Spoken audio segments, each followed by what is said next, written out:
Good evening. With the Ghana Learning Channel's News and Capsule for Tuesday, January 25, 2022, I am Kingsley Bryan. Here are the top stories we're covering this evening. We'll tell you first that the education officials are expected to meet in the new week to discuss appraisal tools for the licensing of teachers. Then, the National Assembly passes organ transplant bill. Organ and tissue transplant bill provides legal framework for special surgeries. And President Ali says net zero emissions by 2050. Says move is essential for the development of the region. And in news from the region, we'll tell you that the Senate members pay tribute to the new Jamaican Defense Force head. First female Chief of Defense Staff continues to be hailed. And on the international scene, James Webb Telescope reaches destination. Point of observation is nearly 1 million miles away from Earth. And now for the news in detail. Minister of Education, Priya Manikchand, will meet this week with other education officials to further discuss the necessary appraisal tools for the licensing of teachers. Minister Manikchand made the disclosure while speaking on the News Talk Radio on Monday. She noted that while there exists no appraisal structure to assess the competency of every teacher, it is their unique quality that will set them apart from the rest. The Education Minister stressed that while change is never easy, those interested in improving the education sector will work with the ministry to ensure the nation's youth become well-rounded individuals. Late last year, the minister announced the ministry's plans to have all teachers in the system licensed beginning 2022 as a means to further strengthen the education sector. As it relates to teachers evaluating education officers anonymously, Minister Manikchand said she sees no issues with this as it will allow them to hold each other accountable. Also, the Human Organ and Tissue Transplant Bill 2021 was passed in the National Assembly on Monday. The bill provides a legal framework for the removal of human organs, tissues, cells, and biofluids for transplantation and blood transfusion. The bill states that such transplantations are to be used in regenerative medicine, including cell therapy, gene therapy, and stem cell therapy, and other therapeutic processes, for medical education and for scientific research purposes, including stem cell research, cell explant research, and cell line research, and for connected matters. Minister of Health, Dr. Frank Anthony, relayed to the National Assembly that doctors in Guyana have been transplanting solid organs since 2008, but without any legal governance and structure. Dr. Anthony said the bill is one of the most advanced pieces of legislation in regenerative tissue and human organs, tissues, cell transplantation in the region. And he posited that it is in keeping with the WHO's guiding principle on human organ transplantation. Now that the bill has been passed, a national human organ and tissue transplant agency must be established. This agency will be responsible for the management of the removal, donation, and transfer of human organs to patients in need. It will also coordinate with hospitals permitted to conduct the surgeries to establish the operating procedures. The agency will be headed by a chairperson appointed by the Minister of Health and will include a Chief Executive Officer, the Chief Medical Officer, and the chairperson of the Medical Council. Added to that, there will also be the creation of a National Blood Transfusion Services Department. Also, as Guyana has been conducting corneal transplants at both public and private hospitals, the bill paves the way for the establishment of a local eye bank that will ease the coordination of donation of the vital organ. The bill will also allow scientists, researchers, and clinicians to start researching and exploiting the benefits of regenerative medicine, Dr. Anthony told the National Assembly. Director General of the Ministry of Health, Dr. Vishwa Mahadio, affirmed that the bill is multifaceted as it seeks to penalize persons who attempt to sell organs. And in other news, His Excellency Dr. Irfaan Ali on Monday said that reaching net zero emissions by 2050 is essential for the development of the region, but it would only be possible if the global system rectifies its inherent disparities and unevenness. In his keynote address to over 300 participants at the Caribbean Sustainable Energy Conference 2022, the president said that achieving the target is imperative to the survival of the planet, but more so for small island developing states and low-lying coastal nations. The three-day conference, hosted by the Energy Chamber of Trinidad and Tobago, started on Monday under the theme, "Can we achieve net zero by 2050? According to the president, it is relevant and timely because it allows the region to discuss the critical questions and to come up with needed solutions. He emphasized that achieving net zero cannot be abstract of food security, good social services, economic growth, and national prosperity. He noted too that nations also need to be prepared to address developmental gaps, global inequality and disparities, and uneven trade relations, as all these factors are hindrances in achieving the target.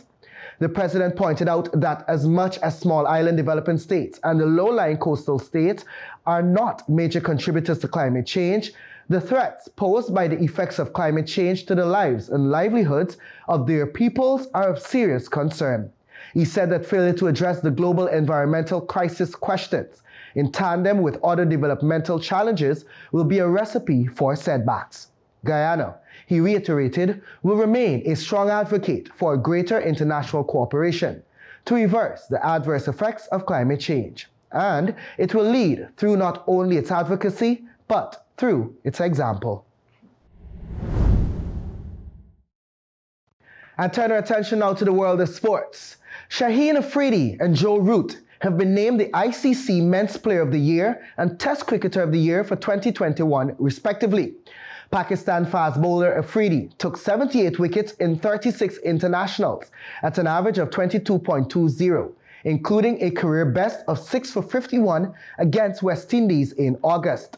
It was during Pakistan's run to the semi-finals of the ICC Men's T20 World Cup that the 21-year-old particularly impressed, taking 7 wickets in 6 matches. Mohammad Rizwan, England captain Root, and New Zealand skipper Kane Williamson were also nominated for the prestigious award. While Root missed out on that accolade, he was voted the top Test cricketer for 2021. Root scored 1,708 runs in 15 matches, including 2 double centuries and a further 4 tons in what was otherwise a disappointing year for England. Only Pakistan's Mohammad Yusuf and West Indies legend Viv Richards have scored more in a single calendar year. Root scored more than 3 times as many runs as any of his teammates last year, with Rory Burns 530 and Johnny Bairstow 391 next on the list. He is the only and second Englishman to claim the accolade after Alistair Cook in 2011. The award has been won by an Australian player on 5 of the last occasions it had been handed out, with Pat Cummins the most recent winner in 2019. Elsewhere, Afridi's teammate Babar Azam was named ICC One-Day International Cricketer of the Year on Monday, after scoring 405 runs in 6 games at an average of 67.50. And that story was extracted and modified from the newsroom. And in news from the region, some members of the Jamaican Senate pay tribute to the history-making newly installed Chief of Defense Staff, Rear Admiral Antoinette Wemyss Gorman, on becoming the first woman to head the Jamaican Defense Force.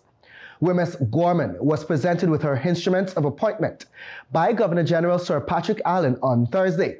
She replaces Lieutenant General Rocky Meade, who retired after serving the Army for 38 years, the last 5 as CDS. Government Senator Dr. Sophia Longmore led the tributes, first thanking Meade for his very admirable service. Continuing, she said, open quote, "I stand to celebrate a woman occupying a space that has not only been occupied by men, and to say that it is a historic moment is clearly an understatement," end of quote. Longmore then read from the website of the JDF, which lists in detail Wemyss Gorman's meteoric rise through the ranks from the time she enlisted in 1992 until Thursday's crowning achievement. The government senator also listed the new Army boss's numerous awards.